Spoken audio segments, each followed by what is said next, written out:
আপনারা সমুচা প্যাটিস এগুলো কি মিস করেন? ঘরের তৈরি খাবার একে তো স্বাস্থ্যসম্মত আবার ভেজালমুক্ত। প্রত্যেকটা ঘরে কিন্তু আটা, ময়দা, আলু থাকেই। তাহলে রেসিপিটি ফলো করে আপনারাও তৈরি করতে পারবেন এই মজাদার নাস্তাটি। আসসালামু আলাইকুম, সবাইকে আমন্ত্রণ জানাচ্ছি নতুনভাবে তৈরি করা এই নাস্তার রেসিপিটি দেখার জন্য। আশা করছি আপনাদের ভালো লাগবে। এর জন্য একটি মিক্সিং বলে প্রায় 2.5 কাপের মতো ময়দা নিয়ে নিচ্ছি। আপনি যদি আটা দিয়ে তৈরি করেন, ওই যে পরবর্তীতে ফ্রোজেন করবেন, সেটা কিন্তু ভালো হবে না। লবণ দিয়ে দিচ্ছি আর শুধু 2 টেবিল চামচ তেল দিচ্ছি। তাহলে অবশ্যই ময়দা নেওয়ার চেষ্টা করবেন। আর এভাবে ভালো করে প্রথম একটু খামিরটা মেখে নেবেন। আর এক আপুর কমেন্ট এসেছিল, আপু ফ্রোজেন করার পরও কেন আমার যে নাস্তার আইটেমগুলো সেগুলো ফেটে যায়। তো ওই আপুর রিকোয়েস্টে আমি পুরো যে ময়দার ডোটা ভালো করে ডিটেলসে দেখাচ্ছি। একদম হাতে ছোঁয়ানো যায় কুসুম কুসুম গরম পানি দিয়ে আমরা আজকে ডোটা মিক্সিং করব। আর ডোটা মাখানোর সময় আস্তে আস্তে পানি দিব, ঠাস করে পানি বেশি ঢেলে দিব না।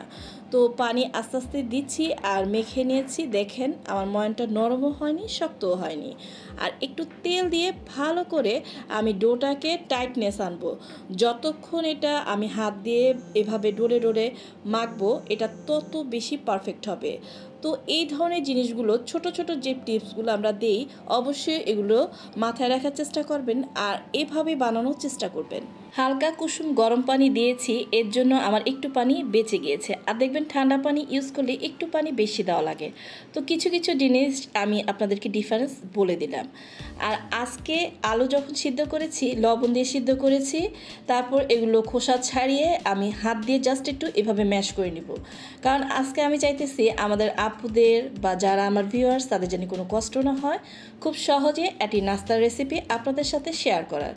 তো এভাবে ভেঙে নিয়েছি আলুগুলো, তারপর ফ্রাই প্যান বসিয়ে এরপর যারা রেগুলার যেই তেলটা ইউজ করেন সেটা দিয়ে পেঁয়াজ দিয়ে দিয়েছি। পেঁয়াজ কুচি আমি যেভাবে দিয়েছি পরিমাণে এতটুকু দিতে চেষ্টা করবেন বা কম দিবেন, এটা আপনাদের খুশি। একটু লবণ দিয়ে দিয়েছি পেঁয়াজগুলো যেন নুয়ে যায়। তারপর কাঁচা মরিচ কুচি দিয়ে দিচ্ছি, খুব সুন্দর মিহিন করে কুচি করেছিলাম সেটা। আর এখন ভালো করে মিশিয়ে নেড়ে চেড়ে নিচ্ছি। আর পেঁয়াজটা যদি একটু নুয়ে না নিই পরে কিন্তু ভালো লাগে না। একটু হলুদ দিয়ে দিচ্ছি আর একটু জিরার গুঁড়া দিয়ে দিচ্ছি, দিয়ে ভালো করে আবারও এগুলো মিশিয়ে নিচ্ছি। যখন ভালো করে মিশে যাবে তখন আমি বুঝতে পারবো যে আমার এখন আলুটা দেওয়ার সময় হয়েছে। তো একটু আগুন কমিয়ে ভালো করে মিক্স করে আলুটা ঢেলে দিচ্ছি। আর এই ক্ষেত্রে কিন্তু অবশ্যই সতর্কতা অবলম্বন করবেন যেন পুড়ে না যায়। যদি দেখেন যে একটু পুড়ে পুড়ে যাওয়ার সম্ভাবনা আছে, পানি হাতের একটু ছিটা দিবেন, কিন্তু পানি দিবেন না। আর আলুটা যেহেতু একটু পাঞ্চা পাঞ্চা ভাব থাকে সিদ্ধ করার পরও, সেটা যেন চলে যায়। আর আলুটা কেন আমি এভাবে চুলায় করতেছি সেটারও একটা কারণ আছে। এখন আমি চিলি ফ্লেক্স দিয়ে দিচ্ছি, আমার মন মতো যতটুকু লাগে, আপনারা আপনাদের মতো ঝালটা অ্যাড করবেন। আর ম্যাজিক স্বাদের মশলাটা অবশ্যই দিবেন, এটা দিলে কিন্তু স্বাদ দ্বিগুণ বেড়ে যায়। এখন ভালো করে প্রত্যেকটা সাইড ভালো করে মিক্স করে নিচ্ছি।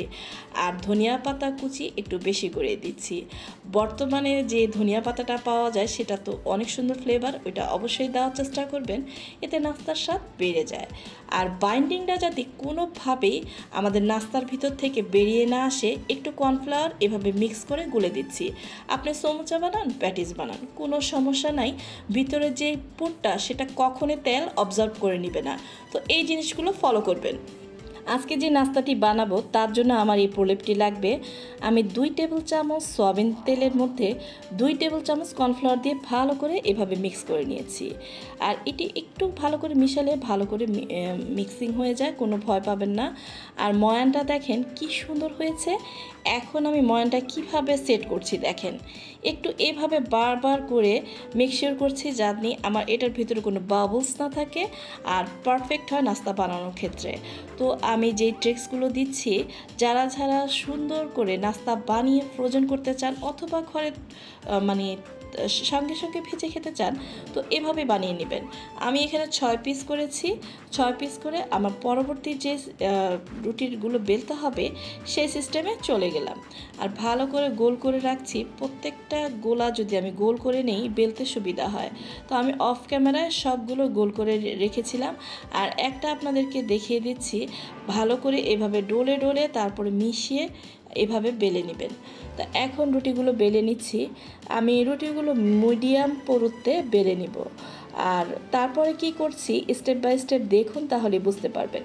নাস্তাটি যদি মনোযোগ দিয়ে দেখেন, এটা যে এত টেস্টি হয়েছিল মানে আমার বিশ্বাসের বাইরে।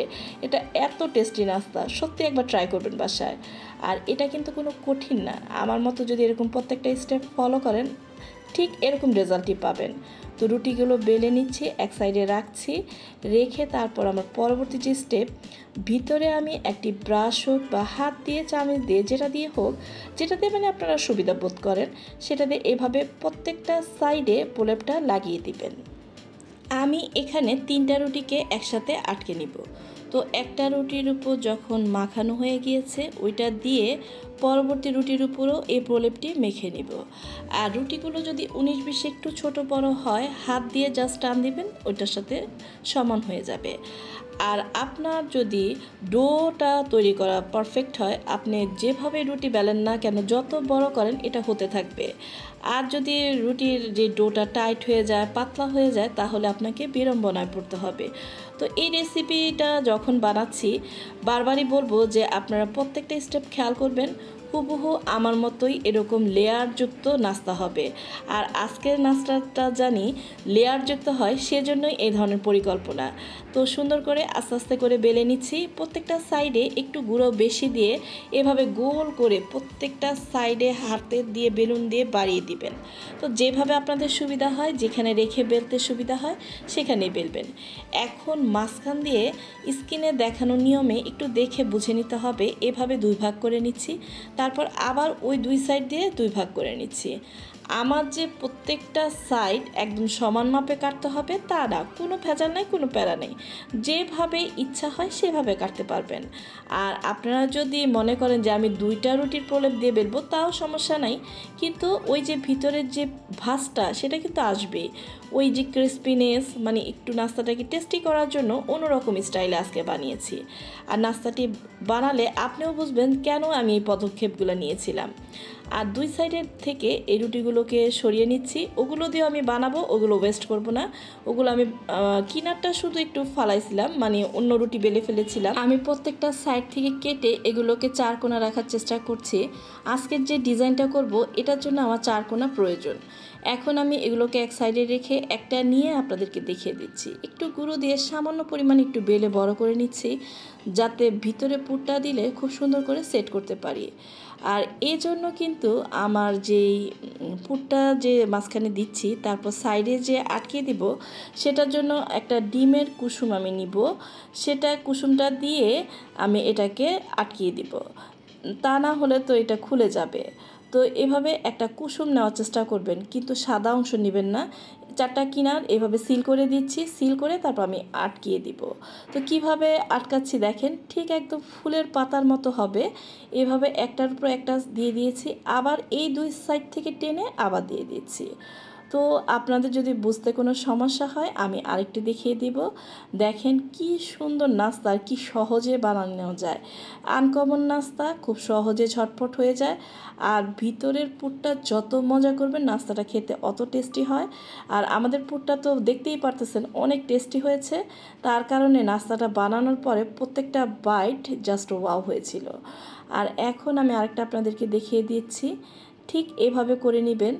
আর যদি মনে করেন যে এভাবে পারতেছি না, রুটি বানিয়ে তারপর গোল গোল করে কাপ বা কোনো কিছু দিয়ে কেটে সেভাবে বানাতে পারেন। তো এভাবে বানালে কি নাস্তাটা দেখতেও সুন্দর লাগে, আর খাওয়ার সময় সমুচা খাচ্ছেন না আপনি প্যাটিস খাচ্ছেন সেটা টের পাবেন। আর প্রত্যেকটা লেয়ার যে এত সুন্দর হয়েছিল, ভাজার পরেও ক্রিস্পি ছিল অনেক টাইম। আর আপনারা ডো গোলানোর সময় একটা জিনিস করতে পারেন, সেটা হচ্ছে একটুখানি বেকিং পাউডার দিতে পারেন, তাহলে কিন্তু নাস্তাটা অনেক টাইম আপনার ক্রিস্পি থাকবে। তেলটা আমি চুলায় বসিয়ে রেখেছিলাম একদম নিভু নিভু আগুনে, এখন একটুখানি লো করে দিয়েছি, আর আস্তে আস্তে করে আমি একটা একটা করে দিয়েছি। আর এরকম লো আগুনে ভাজলে নাস্তাগুলো ক্রিস্পি হয়, তাই আগুনটা একদম লো রাখার চেষ্টা করবেন। আর তেলগুলো এভাবে উপরে দিয়ে উপরের সাইডেও গরম তেলের যে ভাবটা সেটা দিয়ে দিচ্ছি। তো নাস্তাগুলো তাহলে একটার গায়ে একটা লেগে যাবে না। আর এগুলো তো লাগবেই না, যেহেতু ডো পারফেক্টনেস ছিল, তেলটা ঠিকমতো গরম হয়েছে, তো সেক্ষেত্রে কিন্তু আমার একটা নাস্তার সাথে আরেকটা নাস্তা লেগে যায়নি। তো এই যে নাস্তাটা যে অনেক সময় ভাজার সময় একটার গায়ে একটা লেগে যায়, এটাও কিন্তু একটা কারণ। ঠান্ডা তেলে দিয়ে দিলে আপনার নাস্তা কিন্তু একটার সাথে আরেকটা লেগে যাবে। তো তেলটাকে আগেই একটু গরম বসিয়ে রাখবেন, তাহলে নাস্তা বানানোটা পারফেক্ট হবে। আর চায়ের সাথে বিকালে যদি গরম গরমই নাস্তা থাকে, গেস্ট তো পাগল হবে, ঘরের মানুষ খেয়ে বলবে এটা কেমন ধরনের নাস্তা, প্রত্যেকটা কামড় এত মজার কেন। চুলায় যেহেতু অল্প আগুনে নাস্তাগুলো ভাজতেছিলাম, এই ফাঁকে আমি বাকিগুলো বানিয়ে ফ্রোজেন করে ফেলবো। আর ফ্রোজেন করলে পরের দিনের আর কোনো টেনশন নাই। আমি প্রত্যেকটি নাস্তার রেসিপিতে কিভাবে নাস্তাগুলো ফ্রোজেন করা লাগে সে টিপসগুলো দিয়ে দিই। আজকেও একটি ট্রেতে প্লাস্টিক বিছিয়ে নিয়েছি। আমি যেভাবে ফ্রিজে রাখবো যেন কোনো অংশ লেগে না যায়, একটা প্রলেপের উপর আরেকটা পলিথিন বিছিয়ে তারপর রাখবো। যখন ঠান্ডা হয়ে যাবে তখন আপনি বক্সিং করবেন। দেখুন ভিতরে প্রত্যেকটা ভাজ লেয়ার কিভাবে ফুটে উঠেছে।